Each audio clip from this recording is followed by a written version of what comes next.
जय हिंद साथियों, आप सभी का स्वागत है विद्यालयपुर के इस YouTube प्लेटफॉर्म पर, जिसमें हम आज आपके लिए लेकर आए हैं मैराथन क्लास। और ये जो मैराथन क्लास है महिला पर्यवेक्षक भर्ती 2025 के लिए है और ये अंतिम प्रहार है ये कि इसमें हम आपको रोज़ डेली क्वेश्चंस कराते हैं, मैराथन लेकर आते हैं।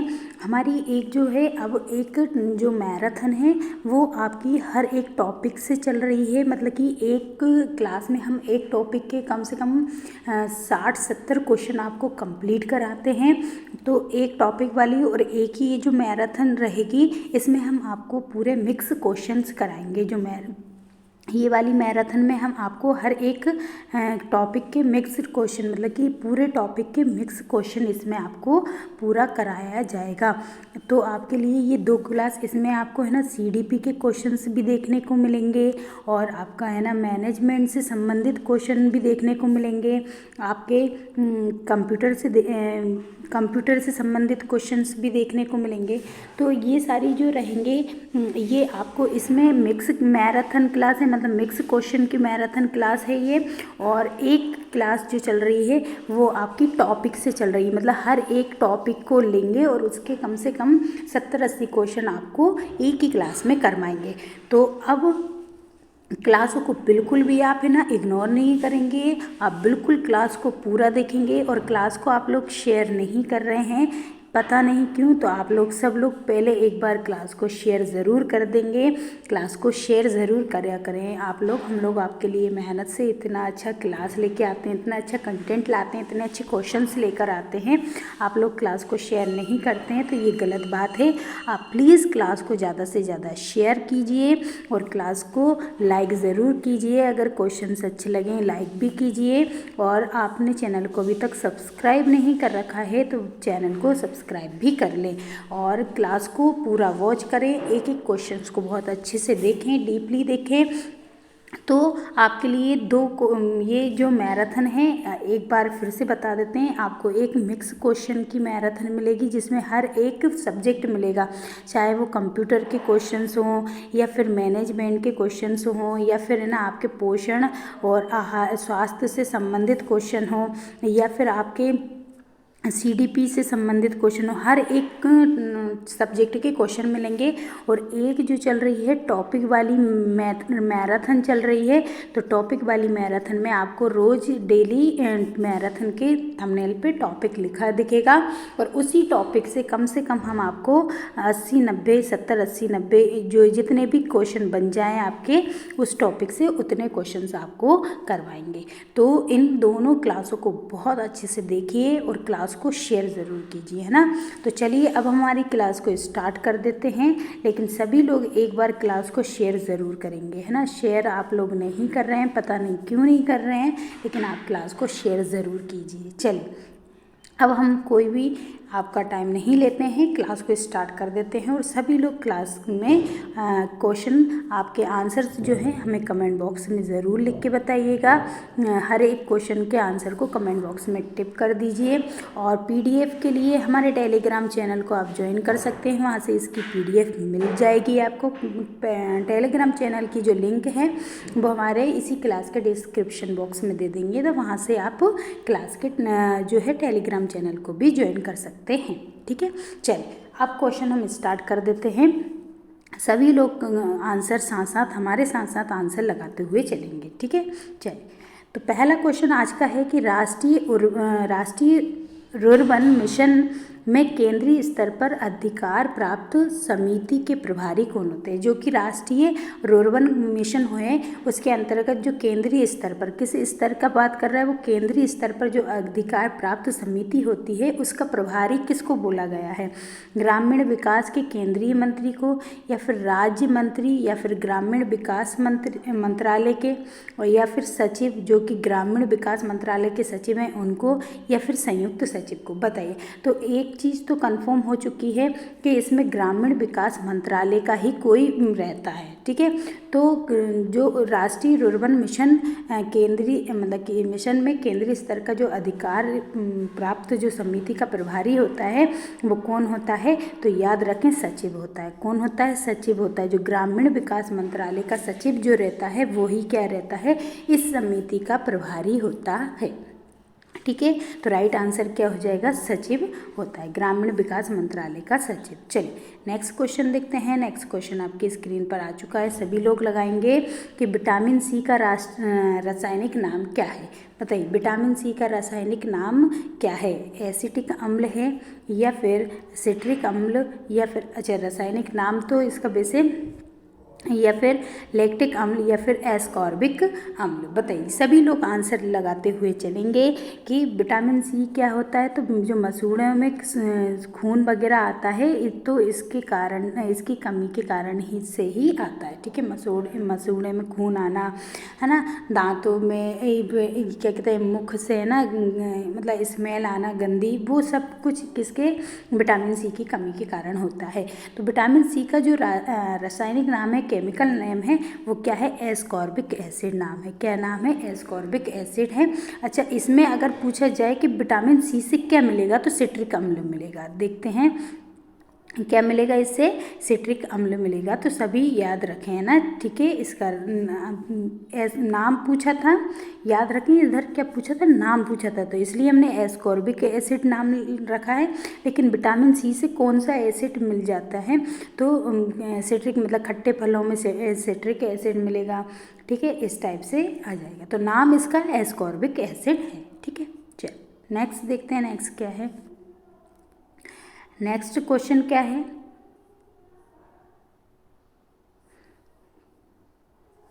चलिए एक द्वितीयक स्पर्मेटोसाइट्स में स्पर्मेटिड्स बनते हैं। देखिए जो सेकेंडरी मतलब कि how many spermatid are the form from the secondary spermatocyte. जो सेकेंडरी स्पर्मेटोसाइट्स है, द्वितीयक स्पर्मेटोसाइट्स है, उसमें कितने स्पर्मेटिड्स बनते हैं? 1 बनेगा, 2 बनेगा, 4 बनेंगे या फिर 8 बनेंगे? बताइए कितने बनेंगे।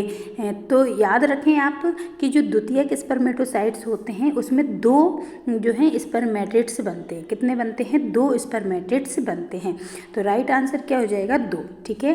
तो द्वितीयक जब सेकेंडरी स्पर्मेटोसाइट्स की क्रिया होती है तो उसमें कितने, तो 2 स्पर्मेटिड्स बनते हैं, ठीक है। चलिए नेक्स्ट देखते हैं, नेक्स्ट क्वेश्चन क्या है। चलिए अब ये किससे आ गए, आपके संशोधन से आ गए, जो आपको थोड़े से इसमें अधिनियम दिए गए थे महिलाओं से संबंधित, उसका दिया है। चलिए क्वेश्चन ये है कि निम्नलिखित में से कौन सा सही विकल्प नहीं है। पूछा क्या है, कौन सा विकल्प सही नहीं है, ठीक है, ये पूछा गया है। चलिए तो बताइए इसमें से कौन सा विकल्प सही नहीं है। पहला है कि हिंदू उत्तराधिकारी संशोधन अधिनियम 1956 के द्वारा बेटियों को अपने भाइयों के साथ विरासत का अधिकार प्रदान किया गया है, पहला। दूसरा है कि 2015 में सुप्रीम कोर्ट ने बताया कि जिन बेटियों के पिता की मृत्यु 9 सितंबर 2015 से पहले हो गई, कब से हो गई, सितंबर 2015 से पहले हो गई है, वे इस संशोधन द्वारा प्रदान किए गए अधिकार में प्रयोग नहीं होंगी, ठीक है। उपरोक्त में से सभी या फिर कोई नहीं। बताइए सभी लोग आंसर लगाते हुए साथ साथ चलेंगे हमारे, और सभी लोग कमेंट बॉक्स में आंसर लगाएंगे। क्लास को शेयर ज़रूर करेंगे। आप लोग क्लास को शेयर नहीं कर रहे हैं, ये गलत बात है। आप लोग क्लास को प्लीज़ शेयर ज़रूर करें। चलिए बताइए, तो याद रखें आप कि जो है ना इनमें से सही क्या है, तो इसमें से सही इनमें से कोई नहीं है ना, कोई सा भी सही नहीं है। ये आंसर क्या है, इनमें से कोई भी क्या है, सॉरी गलत नहीं है ना, सभी इसमें सही हैं। क्या सही है, एक बार और देख लेते हैं कि हिंदू उत्तराधिकारी संशोधन अधिनियम जो 1956 का है, उनके द्वारा जो है ना बेटियों को अपने भाइयों की विरासत का अधिकार प्रदान, मतलब बेटियों को भी अपने भाइयों के साथ, जैसे माता पिता की जो भी कुछ भी है, जैसे कि ज़मीन वगैरह कुछ भी, घर कुछ भी है, उसमें जितना भाइयों का अधिकार रहेगा उतना ही बेटियों का अधिकार रहेगा। ये हिंदू उत्तराधिकारी संशोधन जो अधिनियम 1956 का है उसके अंतर्गत। फिर तीसरा दिया गया है फिर किस इसमें है ना, इस पर है ना 2015 में जो सुप्रीम कोर्ट ने इस पर एक बात और बोली है कि जिन बेटियों के पिता है ना 9 सितंबर 2015 से पहले शांत हो गए हैं तो वो इस संशोधन वाले अधिनियम के अंतर्गत नहीं आती हैं। ठीक है, तो ये दोनों ही सही थे, इनमें से कोई गलत नहीं था। चलिए नेक्स्ट देखते हैं, नेक्स्ट क्वेश्चन क्या है।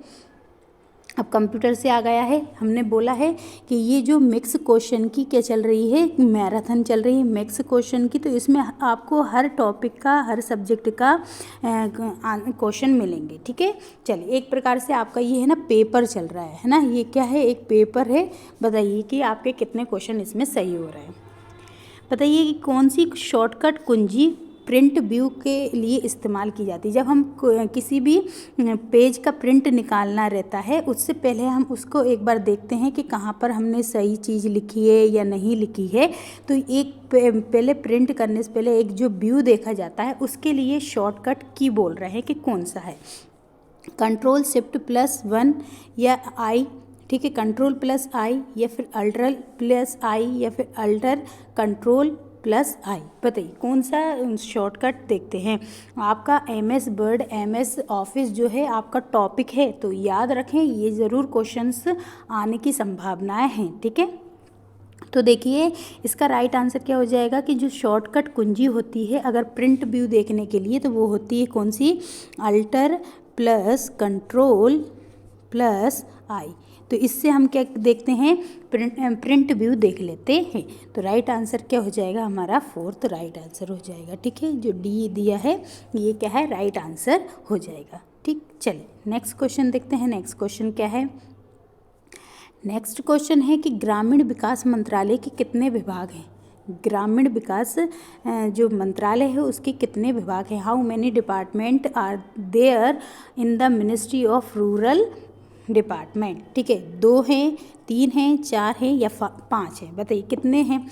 ग्रामीण विकास मंत्रालय के जो मंत्रालय में कितने विभाग होते हैं, तो याद रखें 2 विभाग होते हैं इनके। कितने होते हैं, 2 विभाग होते हैं। ठीक है, जो ग्रामीण विकास मंत्रालय के कितने विभाग होते हैं, 2 विभाग होते हैं। ठीक है, चलिए नेक्स्ट देखते हैं, नेक्स्ट क्वेश्चन क्या है। चलिए नेक्स्ट क्वेश्चन है आपका कि स्तनियों को नाभिका रज्जु जो कि अम्बिलिका कॉर्ड होती है उसमें पाई जाती है। क्या पाई जाती है, which of the following is found in umbilical cord of mammals. ठीक है, स्तनियों की जो नाभिका रज्जु में क्या पाई जाती है, किसमें, अपरा में या फिर अपरा पोशिका सिरा एवं धमनी में या कंकालीय पेशी में या फिर इनमें से कोई नहीं।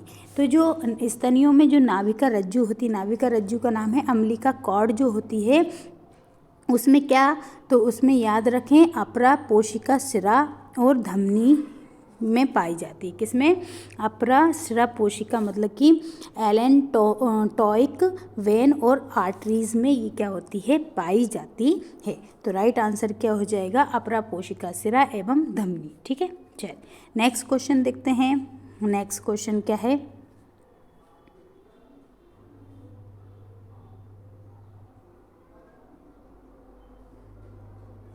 नेक्स्ट क्वेश्चन है कि रुधिर में फ्रक्टोज का अवशोषण आंत्रीय श्लेष्मिका के माध्यम से, 1 सेकेंड रुकें, श्लेष्मिका के माध्यम से निम्न प्रक्रिया द्वारा होता है। देखिए रुधिर में जो फ्रक्टोज का अवशोषण है वो आंतरीय श्लेष्मिका के माध्यम से किस प्रक्रिया द्वारा होगा, सह परिवहन विधि द्वारा होगा, यह सक्रिय परिवहन द्वारा होगा, यह सुसाध्य विसरण द्वारा या फिर साधारण विसरण। कहने का मतलब है कि जो रुधिर में फ्रक्टोज का जो अवशोषण होगा वो आंतरिक श्लेष्मिका द्वारा होता है, लेकिन वो किस विधि द्वारा करती है, को ट्रांसपोर्ट मैकेनिज्म द्वारा, एक्टिव ट्रांसपोर्ट द्वारा या फिर फैसिलिटेट ट्रांसपोर्ट द्वारा या फिर सिंपल डिफ्यूज़न द्वारा।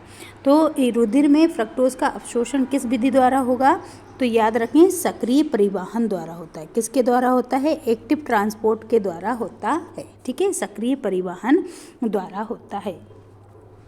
सभी लोग आंसर लगाते हुए चलेंगे और क्लास को शेयर करते हुए चलेंगे। ठीक है, चलिए बताइए क्वेश्चन है कि प्रधानमंत्री आदर्श ग्राम योजना निम्नलिखित में से किसके अंतर्गत आती है। द प्रधानमंत्री Adarsh Gram Yojana is scheme that comes under, बताइए किसके अंतर्गत आएगी। सामाजिक और न्याय अधिकारिता मंत्रालय के अंतर्गत, ministry of social justice and empowerment के अंतर्गत, ये ग्रामीण विकास मंत्रालय मिनिस्ट्री ऑफ रूरल डेवलपमेंट, ये जनजातीय कार्य मंत्रालय मतलब मिनिस्ट्री ऑफ ट्राइबल अफेयर्स, या फिर नन ऑफ दिस। बताइए इनमें से किसके अंतर्गत आती है। तो इसका जो राइट आंसर हो जाएगा वो क्या हो जाएगा कि प्रधानमंत्री आदर्श ग्राम योजना जो है, आदर्श ग्राम किससे संबंधित है, ग्राम से संबंधित है। तो ये किससे और ये आदर्श ग्राम योजना संबंधित, ये किससे संबंधित मतलब किस मंत्रालय के अंतर्गत आ जाएगा। तो सामाजिक न्याय एवं अधिकारिता मंत्रालय के अंतर्गत आता है, ministry of social justice and empowerment ministry के अंतर्गत आएगा। तो याद रखें प्रधानमंत्री आदर्श ग्राम योजना जो है वो किस में, सामाजिक न्याय और अधिकारिता मंत्रालय के अंतर्गत चलाई जाती है। ठीक है, चलिए नेक्स्ट क्वेश्चन देखते हैं। नेक्स्ट क्वेश्चन क्या है, चलिए बताइए। महिला का अभद्र प्रतिनिधित्व निषेध अधिनियम 1987 संबंधित कौन सा विकल्प सही नहीं है। यह अधिनियम से क्वेश्चन आ गया है कि महिला के साथ अभद्रता का मतलब कि अभद्रता करना, ये इसके लिए एक निषेध अधिनियम लेकर आए थे 1987 में। अब इसमें से कौन सा विकल्प जो है इससे संबंधित नहीं है पूछा है। देखिए ये अधिनियम पूरे भारत में लागू है, ये सही है या नहीं। ये किसी प्राचीन स्मारक में की गई कोई प्रतिनिधित्व इस अधिनियम के अंतर्गत नहीं आ सकती, ये है। ये दोनों ही सही नहीं है, या इनमें से कोई नहीं, मतलब दोनों सही हैं, इनमें से कोई भी गलत नहीं है। बताइए। तो देखिए महिला का अभद्र प्रतिनिधित्व निषेध अधिनियम 1987 के अंतर्गत जो है ये चीज़ गलत क्या है, मतलब इनमें से क्या नहीं है इसके अंतर्गत। एक सेकंड रुके, है ना। तो इसके अंतर्गत क्या नहीं है, तो ये पूरे भारत में लागू नहीं है ना, ये पूरे भारत में लागू नहीं है। ठीक है, तो ये इसका क्या है, इसका विकल्प ये सही नहीं था। जबकि प्राचीन स्मारक में की गई प्रतिनिधित्व इस अधिनियम के अंतर्गत नहीं आती, ये बात सत्य है। ठीक है, चलिए नेक्स्ट देखते हैं। नेक्स्ट क्वेश्चन क्या है,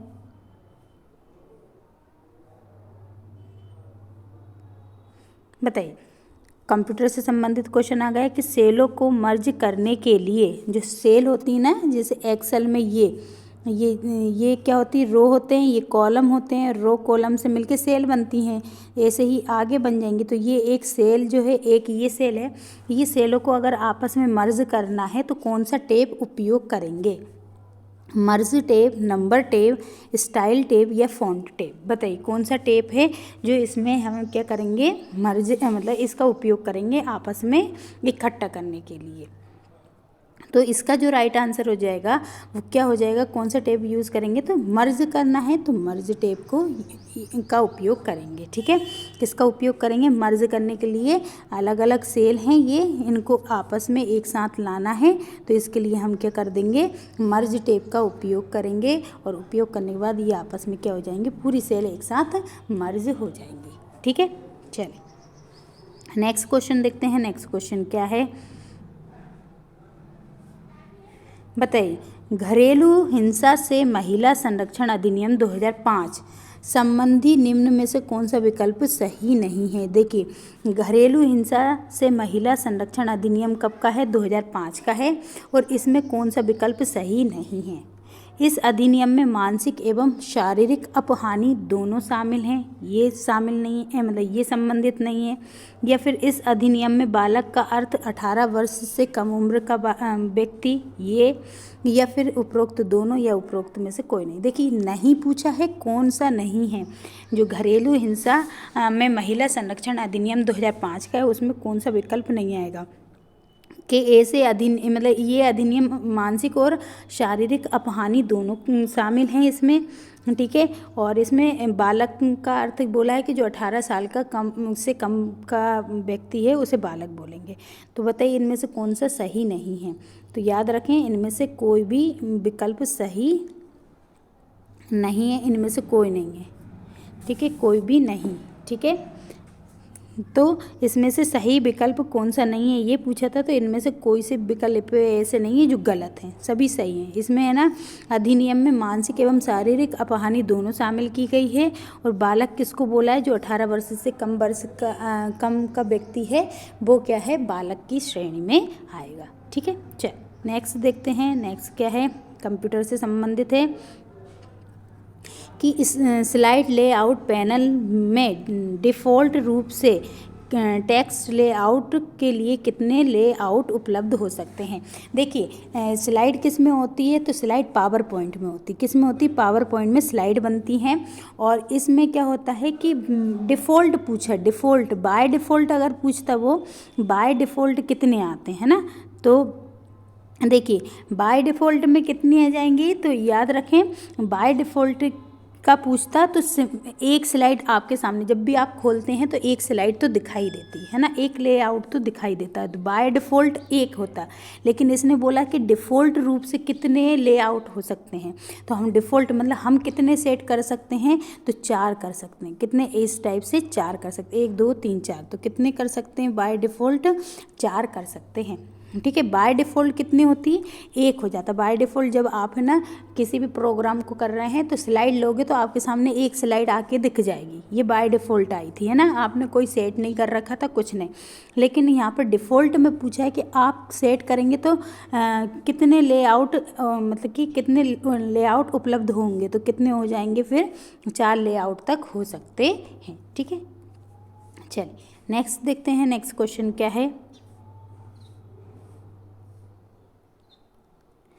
चलिए नेक्स्ट क्वेश्चन अधिनियम से ही है कि निम्नलिखित में से कौन सा महिला कार्यस्थल पर लैंगिक उत्पीड़न, जो महिला के कार्यस्थल पर लैंगिक उत्पीड़न निवारण प्रतिषेध और प्रतिलोप अधिनियम जो 2013 का है उसमें सही विकल्प है। इसमें सही विकल्प कौन सा है बताइए। कि प्रत्येक राज्य सरकार को एक स्थानीय शिकायत समिति का गठन करना पड़ेगा। स्थानीय समिति शिकायत समिति में कुल 5 सदस्य होंगे। कार्यस्थल में जो आवास गृह या फिर घर शामिल नहीं हो सकते, या उपरोक्त में से सभी। बताइए कौन सा सही विकल्प है जो कि महिला का कार्यस्थल पर लैंगिक उत्पीड़न निवारण प्रतिषेध और प्रतिलोप अधिनियम 2013 का है, उसके तहत पूछा गया है। तो देखिए इसका जो राइट आंसर हो जाएगा वो क्या हो जाएगा, इसमें से सही है। बस सिर्फ इतना सही है कि स्थानीय जो शिकायत समिति है उसमें कुल संख्या सदस्यों की संख्या कितनी होगी, 5 होगी, ठीक है। ये नहीं बोला कि प्रत्येक राज्य को एक स्थानीय समिति का गठन करना पड़ेगा, और ये भी नहीं कि कार्यस्थल में आवास गृह या फिर घर शामिल नहीं है। ये कार्यस्थल में आवास गृह और घर भी शामिल है, ये भी, लेकिन इसमें नहीं लिख दिया था इसलिए ये भी नहीं हुआ। तो सिर्फ एक ही सही है इसमें कि स्थानीय शिकायत समिति में कुल कितने 5 सदस्य होते हैं, ठीक है। चलिए नेक्स्ट देखते हैं, नेक्स्ट क्वेश्चन क्या है। चलिए बताइए, यदि विधि का उल्लंघन करने के लिए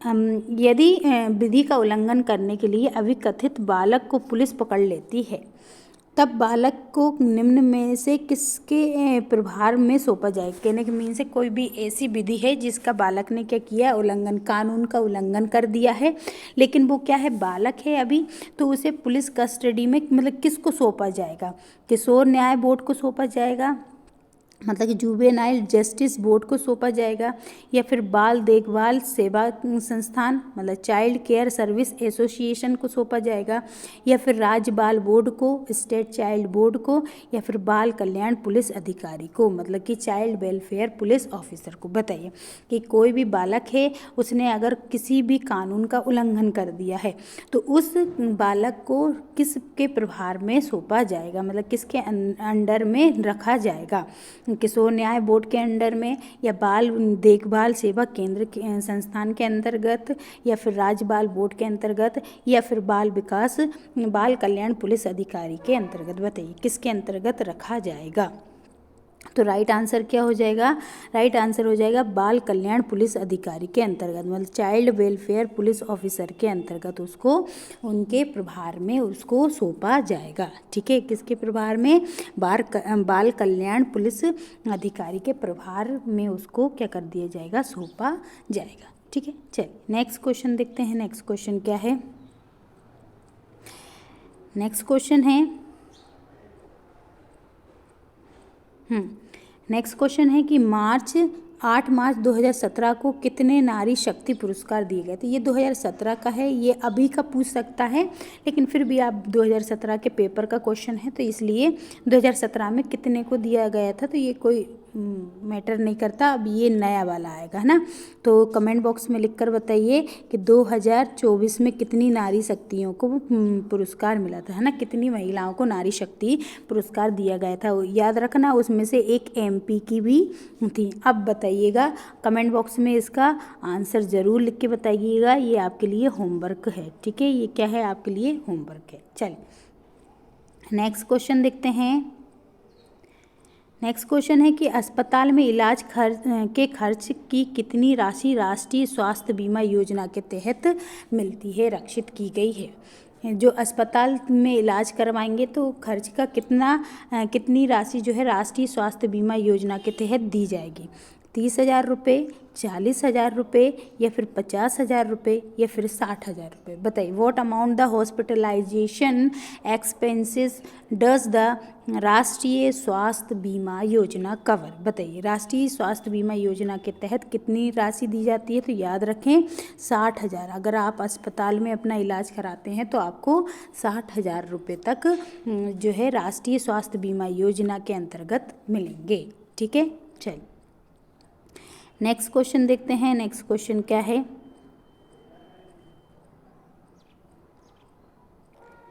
बताइए, राजीव गांधी राष्ट्रीय फेलोशिप योजना का आरंभ कौन से वर्ष में हुआ था? When was the Rajiv Gandhi national fellowship scheme introduce? Rajiv Gandhi राष्ट्रीय जो फेलोशिप योजना है कब चालू की गई? 2004-5 में या 5-6 में, 6-7 में, 7-8 में? बताइए। सभी लोग आंसर को कमेंट बॉक्स में लगाते हुए चलेंगे, क्लास को शेयर करते हुए चलेंगे, है ना? क्लास को लाइक भी ज़रूर करेंगे आप लोग और सब्सक्राइब चैनल को कर लीजिएगा। ठीक है, चलिए सभी लोग आंसर बताते हुए साथ साथ चलेंगे। तो देखिए, राजीव गांधी राष्ट्रीय फेलोशिप योजना का आरंभ जो है कब चालू हुआ था? 2005-6 में स्टार्ट की गई थी। कब की गई थी? 2005-6 में इसको स्टार्ट किया गया था, राजीव गांधी राष्ट्रीय फेलोशिप योजना 2005 और 6 की है ये। ठीक है, चलिए नेक्स्ट देखते हैं। नेक्स्ट क्वेश्चन क्या है?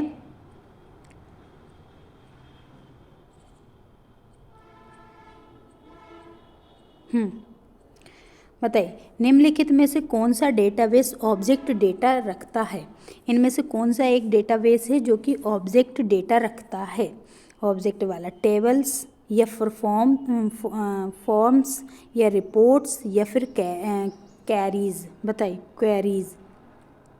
Which of the following database object hold data? बताओ, ऑब्जेक्ट टाइप का जो डेटा है वो कौन रखेगा? टेबल्स रखेंगे या फिर फॉर्म्स रखेंगे या रिपोर्ट्स या फिर क्वेरीज? तो इसका राइट आंसर क्या हो जाएगा? टेबल्स। टेबल फॉर्म में रहेंगे। ऑब्जेक्ट डेटाबेस जो रहता है वो किस फॉर्म में रहेगा? तो टेबल फॉर्म में रहेगा। ठीक है, किस में रहेगा? टेबल फॉर्म में रहेगा। ठीक है, आंसर क्या हो जाएगा? टेबल। चलिए नेक्स्ट देखते हैं। नेक्स्ट क्या है?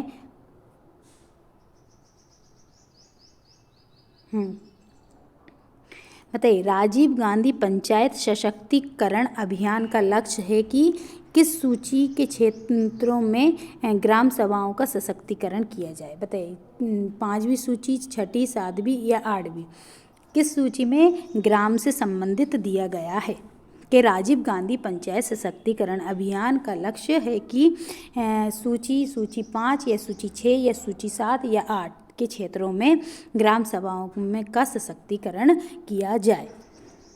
तो कौन सी सूची? सूची नंबर 5। सूची नंबर 5 में क्या दिया गया है कि राजीव गांधी पंचायत सशक्तिकरण अभियान का लक्ष्य था कि जो अनुसूची 5 है ना, उसके क्षेत्र जितने भी अनुसूची 5 में जितने भी क्षेत्र आते हैं उन क्षेत्रों में ग्राम सभाओं का सशक्तिकरण किया जाना चाहिए। ठीक है, चलिए नेक्स्ट देखते हैं। नेक्स्ट क्या है कि बाहर के हमले से निजी नेटवर्क की रक्षा करने के लिए कौन सा तंत्र उपयोग करते हैं? जो बाहर के हमले होते हैं उनसे, मतलब mechanism to protect private network from the outside, मतलब कोई भी एक प्राइवेट नेटवर्क है उसको बाहर से कोई भी नेटवर्क जो है अगर परेशान करे तो उस हमले से बचने के लिए हम क्या लगाते हैं? फायरवॉल या फिर एंटीवायरस या डिजिटल हस्ताक्षर या फॉर्मेटिंग।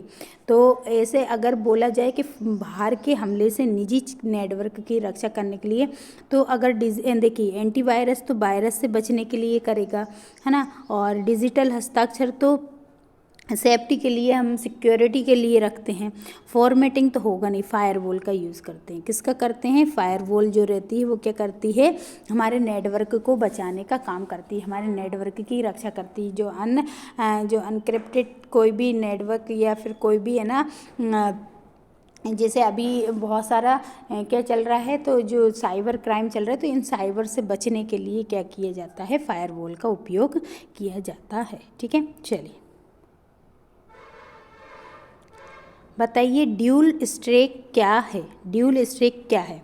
जहाँ हमने राउटर रखा है वो ड्यूल स्टैक कहलाता है, या फिर राउटर और स्विच कनेक्ट करने के लिए एक एल्गोरिदम को ड्यूल स्टैक बोला जाता है, या फिर इंटरफेस जो कि दोनों IP4 और IP6 के पते का समर्थन करते हैं उसे ड्यूल स्टैक कहेंगे, या फिर हम जहां हमने स्विचेस रखा है उसको हम ड्यूल कहेंगे। बताइए सभी लोग, ये कंप्यूटर से संबंधित क्वेश्चन है, बताएंगे कि ड्यूल स्टैक क्या है।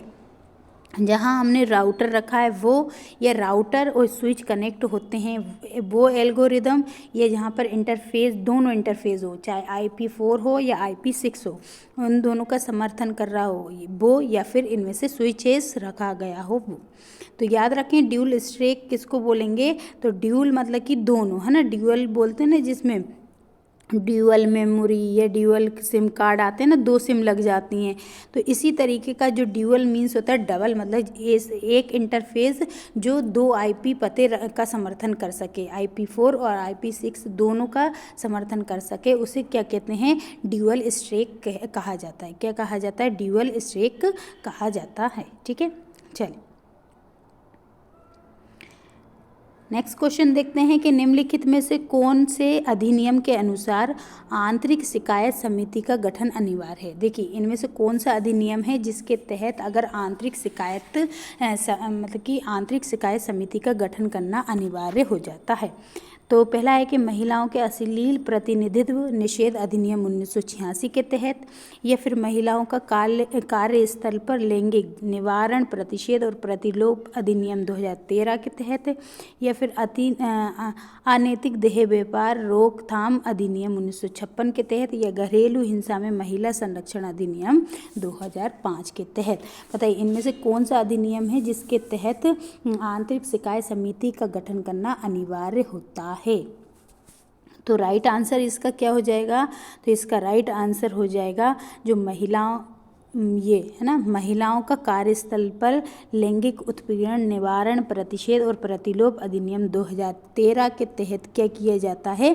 अनुसार आंतरिक शिकायत समिति का गठन करना अनिवार्य होता है। कैसा होता है? अनिवार्य होता है। ठीक है, राइट आंसर ये हो जाएगा। चलिए नेक्स्ट देखते हैं। नेक्स्ट क्या है?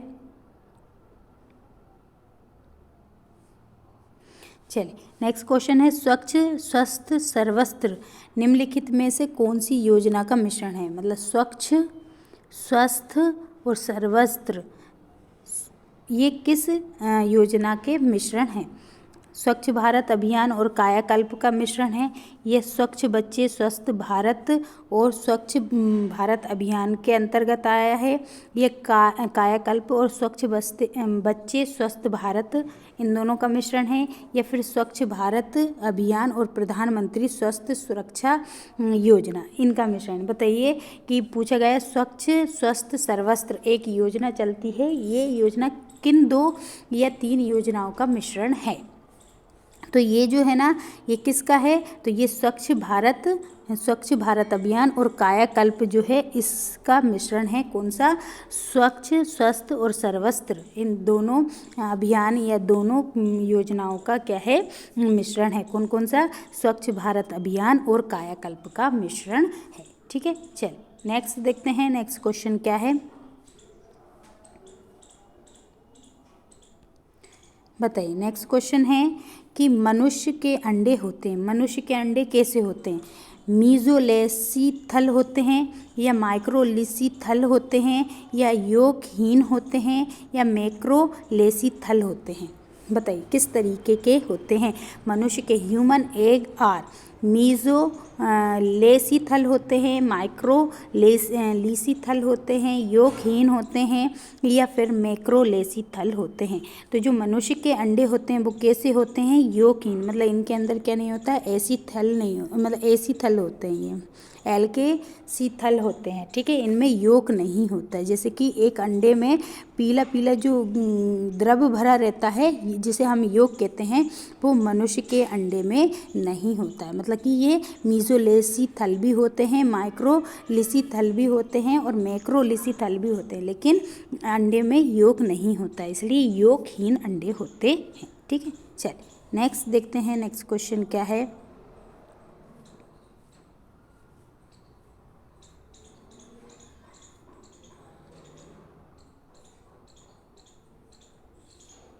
बताइए कि बच्चों का लैंगिक अपराधों से संरक्षण अधिनियम किस वर्ष में पारित किया गया था? जो बच्चों का लैंगिक अपराधों का संरक्षण अधिनियम किस वर्ष का है? 2010 का, 2011 का, 2012 का, या फिर 2013 का?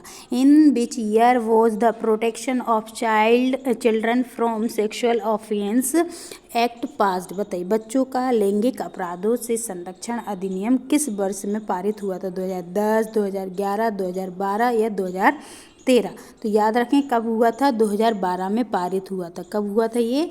2012 में पारित किया गया था। ठीक है, कब? 2012 में पारित किया गया था। चलिए नेक्स्ट क्वेश्चन देखते हैं। नेक्स्ट क्वेश्चन क्या है?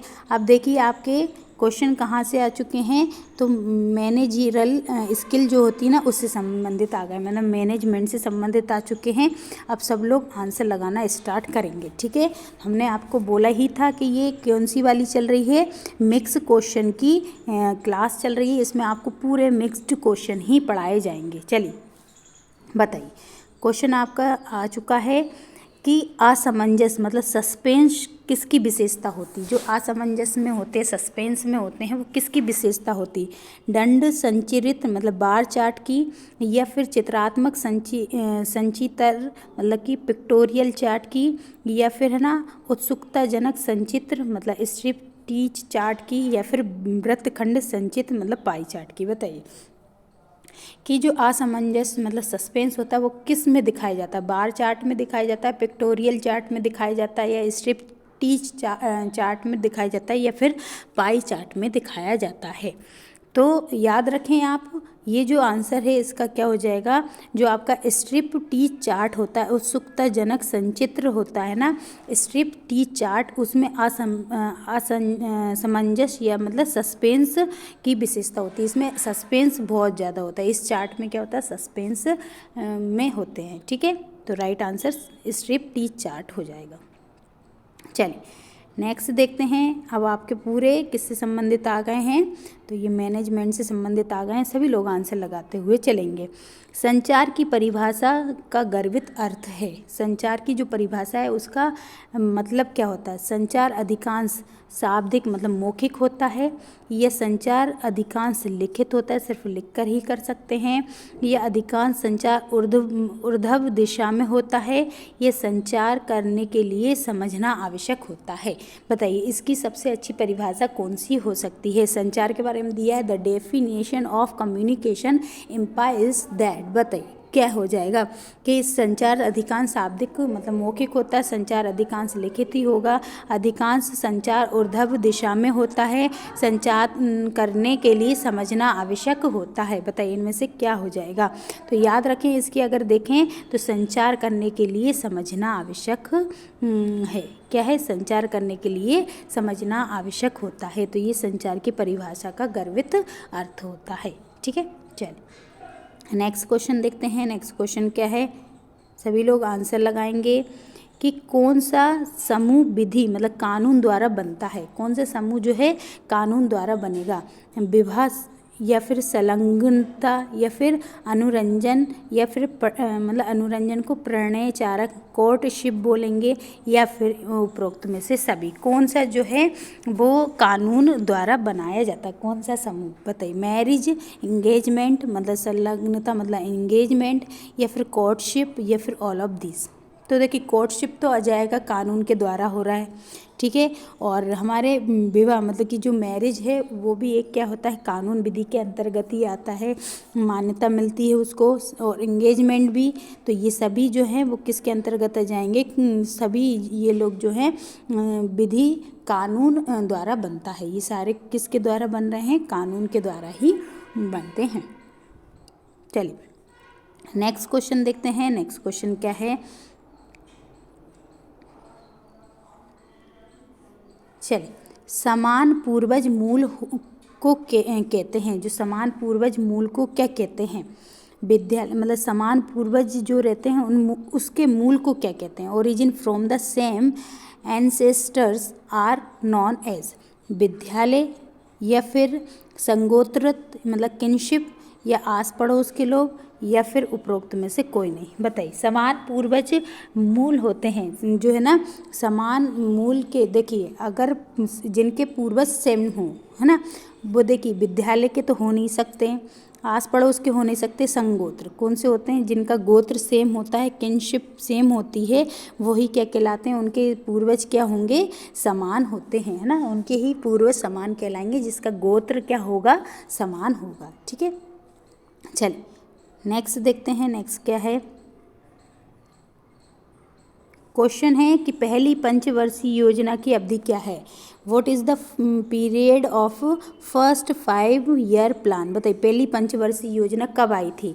1 अप्रैल 1952 से 31 मार्च 1953 तक, 1 अप्रैल 1951 से 31 मार्च 1956 तक, या 1 अप्रैल 1954 से 31 मार्च 1900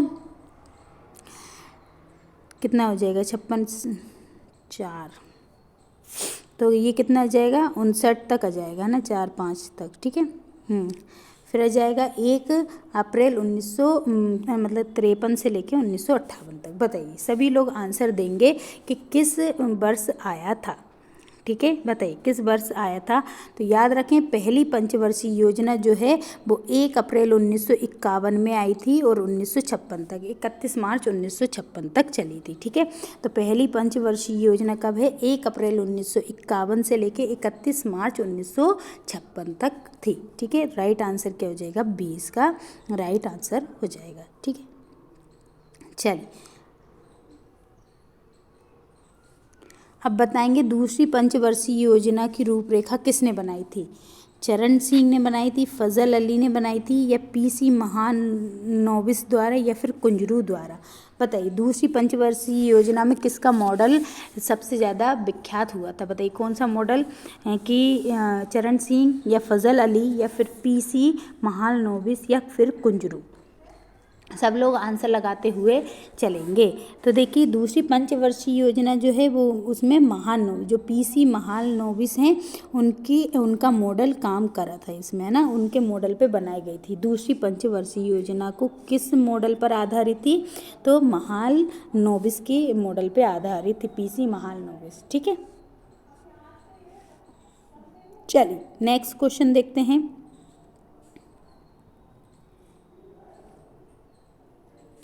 नेक्स्ट क्वेश्चन है कि किस सामाजिक समूह के भाग के रूप में शुल्कों का होना अनिवार्य है। कहने का मतलब है कि कौन सा सामाजिक समूह है जिसमें शुल्क दिया जाता है। Fees are required to be the part of which social group. परिवार में फीस दे के रहा जाता है, या आस पड़ोस को फीस दिया जाता है, या विद्यालय में, या उपरोक्त सभी।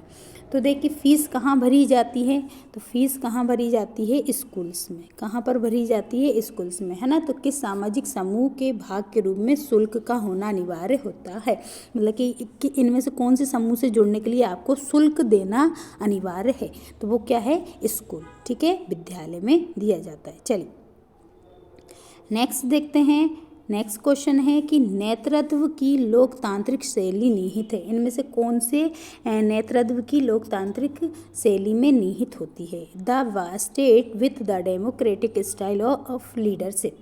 नकारात्मक प्रेरणा नेतृत्व की लोकतांत्रिक शैली में शामिल है, या फिर प्राधिकार का केंद्रीकरण, या प्राधिकार का विकेंद्रीकरण, या फिर एक तरफा संचार। तो देखिए अगर पंचायती राज के बारे में देखें तो पंचायती राज क्या है, तो जो गवर्नमेंट है उसका विकेंद्रीकरण है ना, उसको बोला गया था।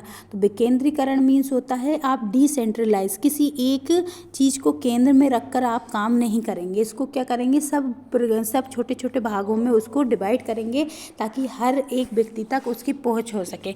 उसी तरीके से अगर आपका नेतृत्व डिसेंट्रलाइज है, मतलब कि सेंट्रलाइज मतलब कि सिर्फ एक ही चीज़ पे केंद्र बिंदु थे, है ना, सब एक ही चीज़ को वो करेंगे, तो अगर ऐसा नेतृत्व है तो आपका ज़्यादा देर नहीं चलता है, क्योंकि ये फिर एक ही जगह पे एक ही चीज़ को केंद्रित रख के किया जाएगा।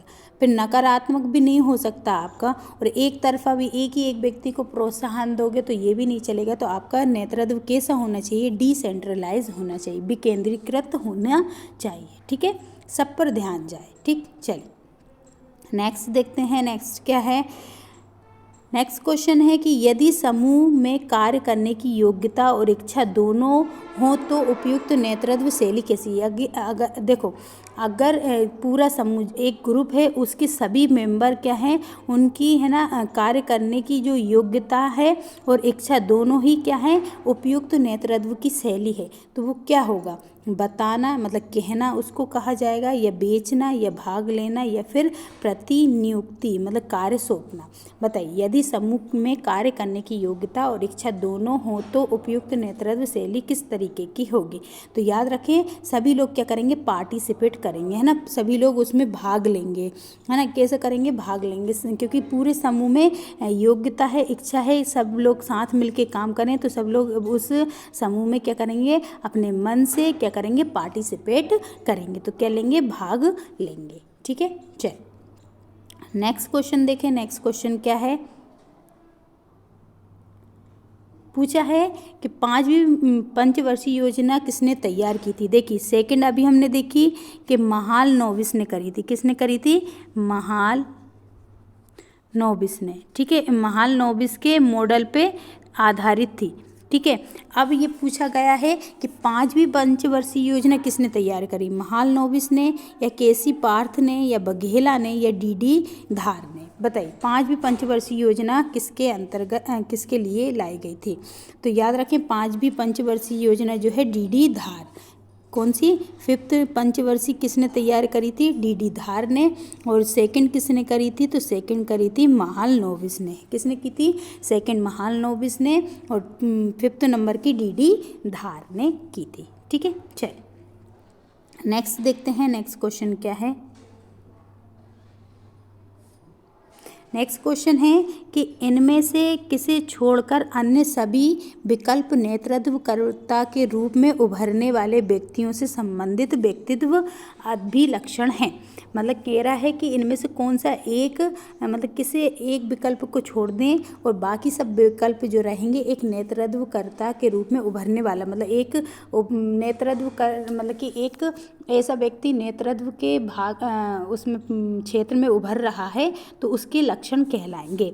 देखिए एक भावात्मक स्थिरता मतलब इमोशनल स्टेबिलिटी, या फिर प्रियता मतलब सहमत होने का इच्छुक होना, या बहिर्मुखी होना, या अनुभव के लिए खुलापन होना। तो देखिए इनमें से याद रखें आप, देखिए अगर बोला जाए बहिर्मुखी होना, मतलब कि बहिर्मुखी तो होना चाहिए। अगर आप नेतृत्व कर रहे हैं और हर एक जगह अपना मतलब कि आप हर एक जगह से सृजन कर रहे हैं, कुछ चीज़ ले रहे हैं, हर एक की सुन रहे हैं, तो आप बहुत अच्छे नेतृत्वकर्ता माने जाएंगे। मतलब आप बहिर्मुखी तो होने चाहिए। अनुभव के लिए खुलापन होना चाहिए। बिल्कुल, आपको ज़रूरी नहीं है आपके अंदर ही पूरा अनुभव भरा है, आपके जो ग्रुप के हैं हो सकता है उनसे आपको बहुत सारे अनुभव प्राप्त हो, तो अनुभव के लिए भी खुलापन होना। और प्रियता मतलब सहमत होने की इच्छुक होना। और भावात्मक स्थिरता लाना। तो इसमें बोल रहा है कि इनमें से किसे छोड़कर सभी अन्य। तो याद रखना, प्रियता, सहमत होने का इच्छुक होना, इच्छुक नहीं होना। अगर आप सहमत हैं तो बोलें, नहीं तो अगर आपको वो चीज़ गलत लग रही है तो बेसा बोलें, है ना। इच्छुक होना मतलब सहमत होने के लिए इच्छुक होना कि हाँ ठीक है मैं तो आपसे सहमत हो सकता हूँ, तो ऐसा नहीं, ठीक है। और मतलब कि इमोशनल स्टेबिलिटी तो होनी चाहिए।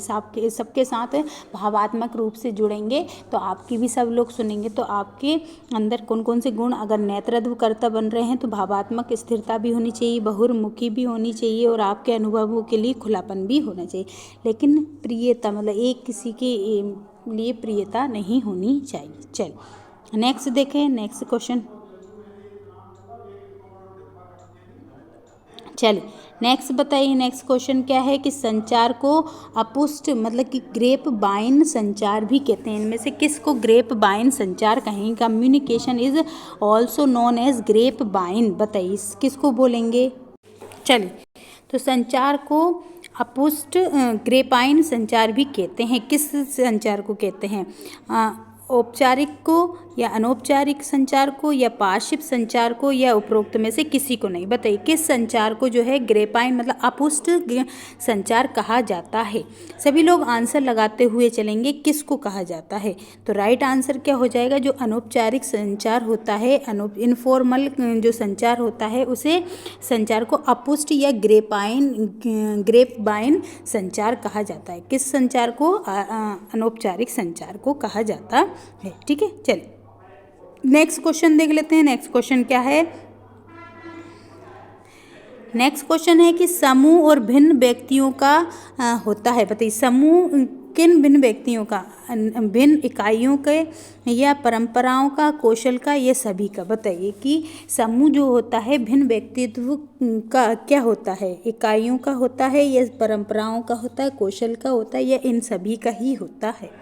तो देखिए a group is different units भी हो सकती हैं, ट्रेडिशंस भी हो सकते हैं, और स्किल्स भी हो सकती हैं, उपरोक्त सभी। तो देखिए इसके राइट आंसर में क्या जाएगा?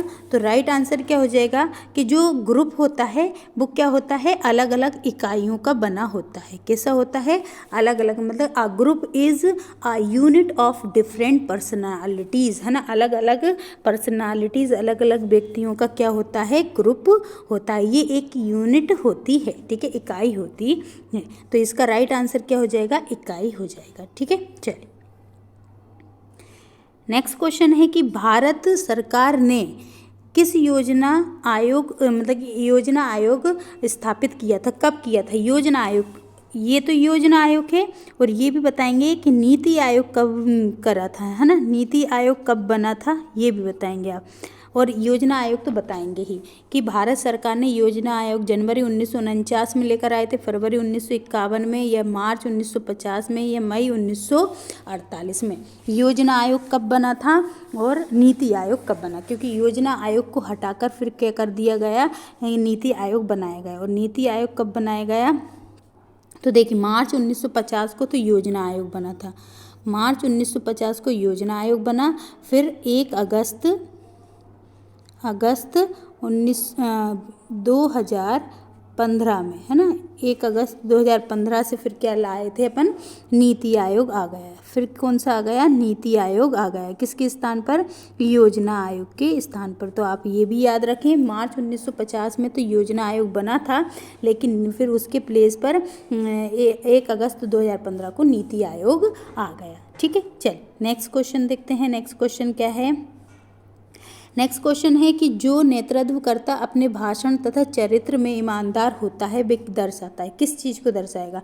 ऐसा लीडर जो कि क्या हो, नेतृत्वकर्ता अपने भाषण और चरित्र में ईमानदार हो, वो धैर्य वाला धैर्य कहलाता है, या फिर उसको सेवकत्व बोलेंगे, या सत्यनिष्ठा बोलेंगे, या इनमें से कोई नहीं? बताइए कि leader who is honest in speech, मतलब कि बोलने में भी ईमानदार है वो, और उसका अपराइट द कैरेक्टर, मतलब चरित्र में भी बहुत सत्य बात करता है।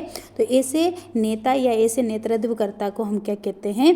तो ऐसे व्यक्ति को सत्यनिष्ठा कहा जाता है। क्या कहा जाता है? सत्यनिष्ठा, मतलब इंटरग्रिटी कहा जाता है। इसको क्या कहा जाता है? इंटरग्रिटी। ठीक है, क्या कहेंगे? इंटरग्रिटी कहेंगे। चलिए नेक्स्ट देखते हैं। नेक्स्ट क्या है?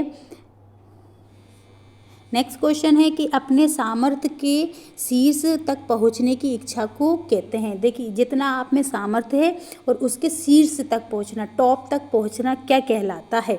The desire to reach to the peak to one's potential is called. बताइए इसको क्या बोलेंगे? सहानुभूति, मतलब स्वयं के बोध की आवश्यकता है ना, या फिर सुरक्षा की आवश्यकता, या सम्मान की आवश्यकता, या फिर सामाजिक की आवश्यकता? बताइए इसको क्या बोलेंगे? अपने सामर्थ्य के शीर्ष तक पहुंचने की इच्छा को क्या बोलेंगे? तो याद रखें, इसको क्या बोलते हैं? स्वयं के बोध की आवश्यकता, मतलब जो स्वानुभूति जो रहता है, स्वयं की अनुभूति के अनुसार वो अपने सामर्थ्य के शीर्ष तक पहुंचने की इच्छा किसके अनुसार? उसके अंदर खुद अनुभूति हुई है कि मैं यहाँ तक जा सकता हूँ, तो वो वहाँ तक फिर जहाँ भी जाना है उसको वो जा सकता है ना। जिस टॉप पर जाना चाहता है, जिस चीज़ में मेहनत करेगा वो उसके आगे ज़रूर बढ़ेगा और उसमें सफल भी होगा, क्योंकि उसको खुद से बोध हो रहा है, खुद से अनुभूति हो रही है कि मैं इस चीज़ को करूँगा तो पक्का इसको कर ही लूँगा। ठीक है, तो राइट आंसर क्या हो जाएगा? Self equalisation need. ठीक है ना, खुद से स्वानुभूति, मतलब स्वयं के बोध की आवश्यकता के कारण। चलिए नेक्स्ट देखते हैं।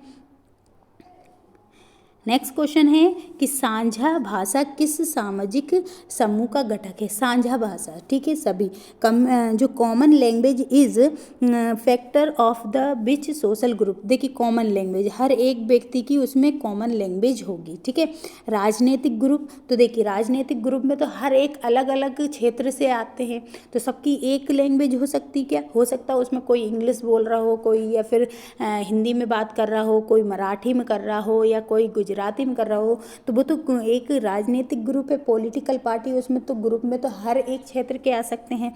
तो ये मतलब साझा भाषा सामाजिक समूह का घटक तो हो ही नहीं सकता। ठीक है, दूसरा देखेंगे क्लब, तो क्लब भी खोले जाते हैं, तो उसमें भी क्या होता है? अलग अलग व्यक्ति आते हैं, उसमें भी अलग अलग क्षेत्र के व्यक्ति होते हैं क्लब्स में भी, तो वो भी साझा भाषा का जो सामाजिक समूह है वो भी नहीं हो सकता। भीड़ तो बिल्कुल हो ही नहीं सकती, भीड़ में तो पता ही नहीं है कौन कहाँ का है कहाँ का नहीं है, तो भीड़ तो सामाजिक उसका समूह का घटक ही नहीं हो सकता। लेकिन परिवार क्या होता है? साझा भाषा का जो सामाजिक समूह होता है। क्यों? क्योंकि एक परिवार के लोग, जैसे एक परिवार में अगर 6 लोग रह रहे हैं तो वो 6 एक जैसी ही भाषा बोलेंगे। अगर वो है ना गुजराती परिवार है तो 6 ही गुजराती बोलेंगे, मराठी परिवार है तो मराठी बोलेंगे, या फिर कोई हिंदी बोलने वाला परिवार हिंदी बोलेगा, है ना, या तेलुगु बोलेगा, तमिल बोलेगा, कन्नड़ बोलेगा, या बिहारी बोलेगा, कोई भी बोलेगा, कुछ भी बोलेगा, लेकिन एक परिवार क्या होगा? उसके जितने सदस्य होंगे वो एक जैसी भाषा ही बोलेंगे। इसलिए फैमिली क्या है, परिवार क्या है? एक साझा भाषा का सामाजिक समूह का घटक होता है। ठीक है, चलिए नेक्स्ट क्वेश्चन देखते हैं। नेक्स्ट क्वेश्चन क्या है? नेक्स्ट क्वेश्चन आता है कि नेतृत्व लोगों को कार्य करने के लिए प्रेरित करता है, धन की शक्ति नहीं। ये अवधारणा किसकी? मतलब कि उन्होंने बोला कि नेतृत्व जो है लोगों को कार्य करने के लिए प्रेरित करता है, धन की शक्ति नहीं। मतलब धन आप देकर सबसे कार्य नहीं करवा सकते हो, लेकिन अगर आपका नेतृत्व अच्छा है तो आप है ना हर एक व्यक्ति से कार्य करवा सकते हैं। ये किस अवधारणा से संबंधित है? निरंकुश या एक तंत्रीय मॉडल से संबंधित है, या अभिरक्षी मॉडल से संबंधित है, या फिर अनुपोषक मॉडल से संबंधित है, या बहुल या फिर मंडली मॉडल से संबंधित है? बताइए। ऑटोक्रेटिक मॉडल से संबंधित है या ऑस्टोडियल मॉडल से संबंधित है या फिर सपोर्टिव मॉडल से संबंधित है या कॉलेजियल से। तो देखिए, आप नेतृत्व से लोगों से कार्य करवा सकते हैं लेकिन धन से नहीं करवा सकते हैं। ये जो अवधारणा है ये कैसी है, तो याद रखें कस्टोडियल मतलब अभिरक्षी जो मॉडल है उससे संबंधित है। किससे संबंधित है? अभिरक्षी मॉडल से संबंधित है, कस्टोडियल मॉडल से संबंधित है। ठीक है, चलिए नेक्स्ट देखते हैं। नेतृत्वकर्ता को नहीं होना चाहिए, कैसा नहीं होना चाहिए? अ लीडर शुड नॉट, आत्मविश्वास से पूर्ण नहीं होना चाहिए या अपनी उपलब्धि को बड़ा चढ़ाकर दिखाना ये नहीं होना चाहिए उसके अंदर, या प्रोत्साहन प्राप्त करना ये नहीं होना चाहिए, या इनमें से कोई नहीं। बताइए कि नेतृत्वकर्ता को क्या नहीं होना चाहिए? तो देखिए, नेतृत्वकर्ता को अपना आत्मविश्वास से पूर्ण तो होना चाहिए, फुल कॉन्फिडेंस होना चाहिए उसके अंदर। दूसरा, प्रोत्साहन प्राप्त करना चाहिए, बिल्कुल रिसीव इनकरेजमेंट जो मिल रही है वो भी मिलते रहना चाहिए। इनमें से कोई तो हो ही नहीं सकता। लेकिन अपनी उपलब्धि को बड़ा चढ़ाकर बोले ऐसा नेतृत्वकर्ता होगा तो फिर तो काम करने वाले और भी ज़्यादा वैसे हो जाएंगे। तो राइट आंसर इसमें से क्या होना चाहिए कि नेतृत्वकर्ता कभी भी अपनी उपलब्धि को बड़ा चढ़ाकर दिखाए ऐसा नहीं होना चाहिए। ठीक है, चलिए नेक्स्ट क्वेश्चन देख लेते हैं। नेक्स्ट क्वेश्चन क्या है कि कार्यशाला एक उदाहरण है। कार्यशाला किस चीज़ का उदाहरण है? बताइए।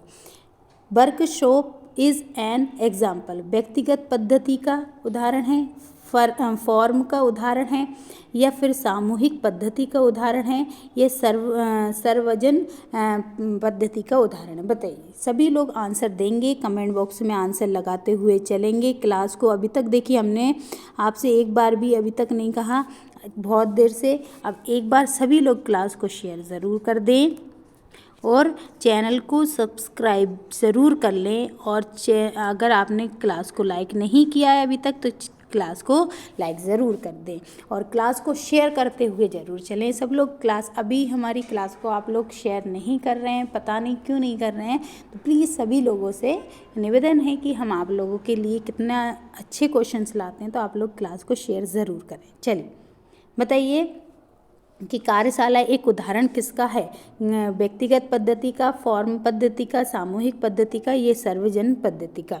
तो याद रखें ये किसका है? तो फॉर्म एक कैसा होता है? सामूहिक ग्रुप, मतलब कोई भी कार्यशाला में काम करते हैं तो एक व्यक्ति नहीं करेगा, ग्रुप में करेगा, तो इसलिए एक सामूहिक पद्धति है, ग्रुप अप्रोच है। कैसा है?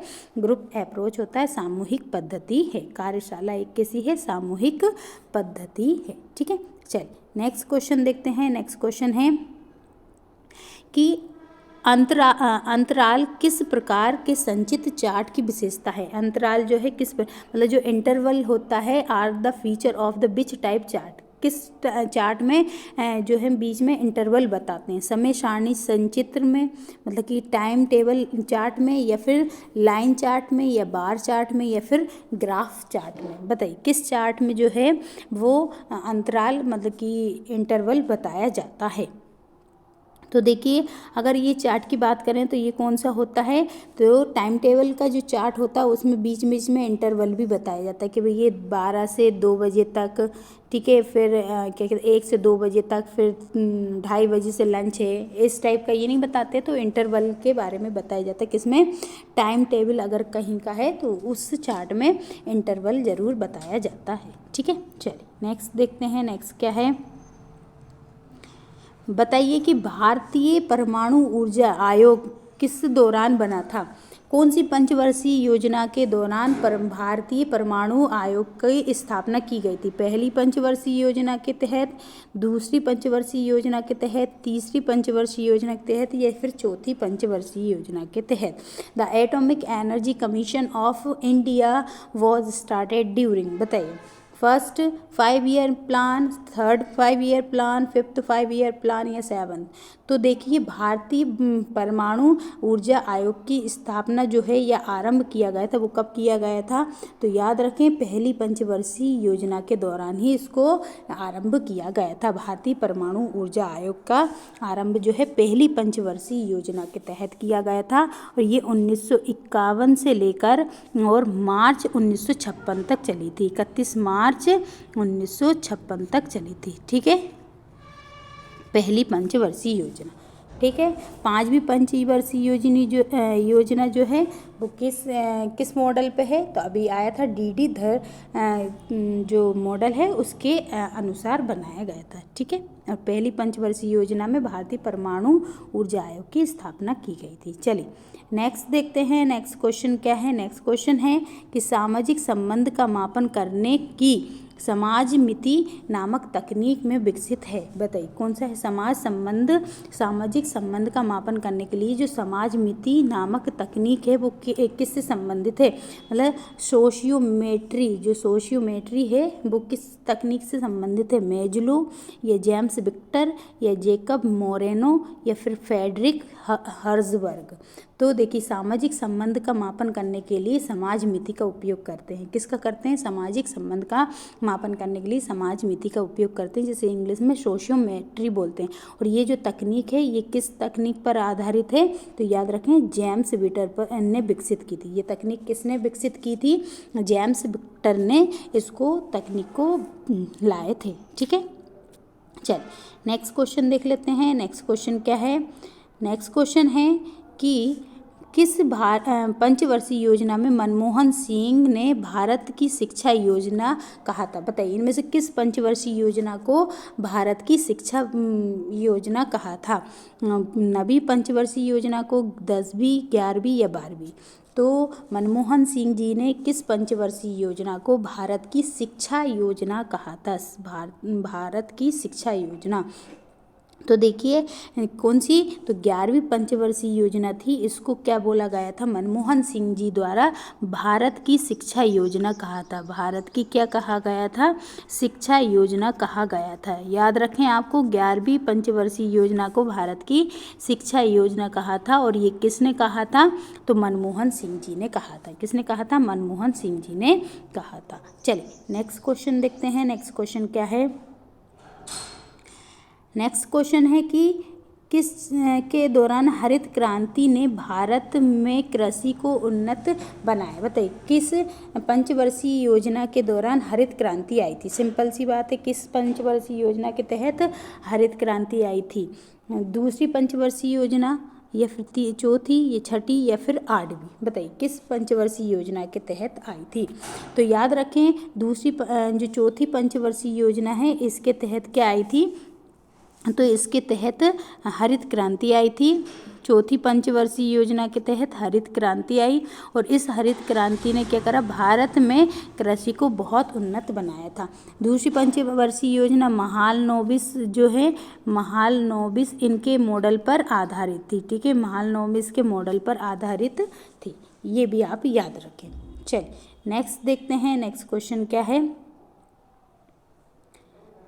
बताइए कि भारत की स्वतंत्रता 50 वर्षों के उत्सव के दौरान कौन सी पंचवर्षीय योजना चल रही थी? जब भारत ने 50 वर्ष कंप्लीट कर लिए थे उस टाइम पर कौन सी पंचवर्षीय योजना चल रही थी? छठी, 7वीं, 8वीं या फिर 9वीं? बताइए, सभी लोग बताएंगे कि कौन सी पंचवर्षीय योजना चल रही थी जब भारत की जो 50वीं वर्षगांठ चल रही थी। तो याद रखें 9वीं पंचवर्षीय योजना चल रही थी। कौन सी चल रही थी?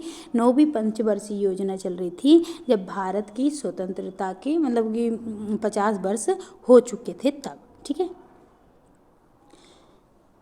चलिए बताइए लीडरशिप जो है नेतृत्व है, क्या है नेतृत्व? समूह के लक्ष्यों की प्राप्ति के दिशा में प्रभावित करने की प्रक्रिया, ये लक्ष्य को प्राप्त करने वाला समूह, ये समूह को लक्ष्यों की प्राप्ति की दिशा में प्रभावित करने का प्रकार, या समूह को लक्ष्यों की प्राप्ति के लिए दिशा निर्देश देना। बताइए इनमें से क्या समूह नेतृत्व है?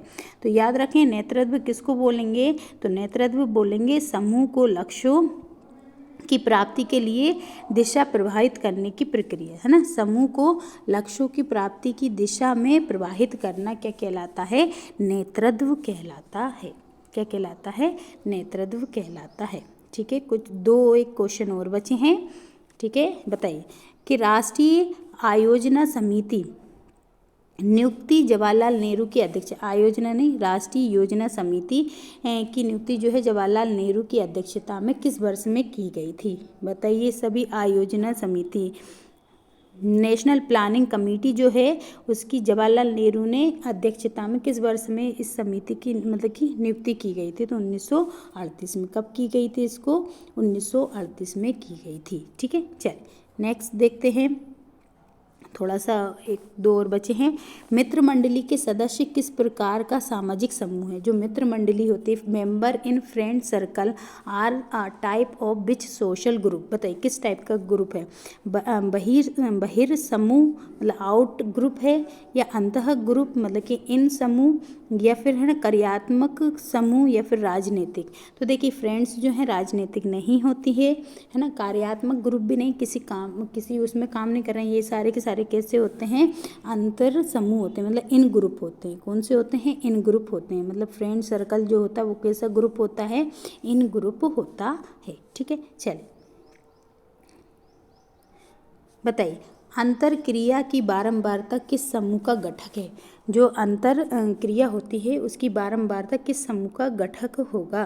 प्राथमिक समूह का घटक होगा, या राजनीतिक समूह का घटक होगा, लघु का होगा, या फिर आय समूह का घटक होगा? बताइए किस में है? Frequency of interaction in is a factor of which group? प्राथमिक, राजनीतिक समूह, लघु समूह, या फिर आय समूह? तो राइट आंसर क्या हो जाएगा? प्राथमिक समूह जो होता है। प्राथमिक समूह क्या है? अंतर क्रिया की बारंबारता का समूह होता है। ठीक है, प्राइमरी समूह। चलिए तो आज के ये जो क्वेश्चन हैं यहीं कंप्लीट हो जाते हैं। तो आज की क्लास कैसी लगी ज़रूर कमेंट बॉक्स में लिखकर बताइए।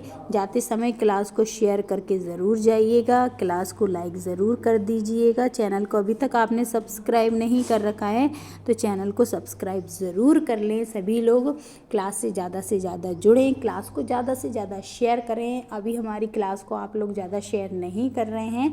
देखिए हम कितनी मेहनत से आपके लिए क्वेश्चंस लेकर आए हैं, तो प्लीज़ क्लास को शेयर ज़रूर कर दीजिएगा, क्लास को लाइक कर दीजिएगा, कमेंट बॉक्स में ज़रूर लिखकर बताइएगा आपके क्वेश्चंस के आंसर। और अगली क्लास में हम अगले क्वेश्चन के साथ मिलेंगे। तब तक के लिए सभी को जय हिंद साथियों।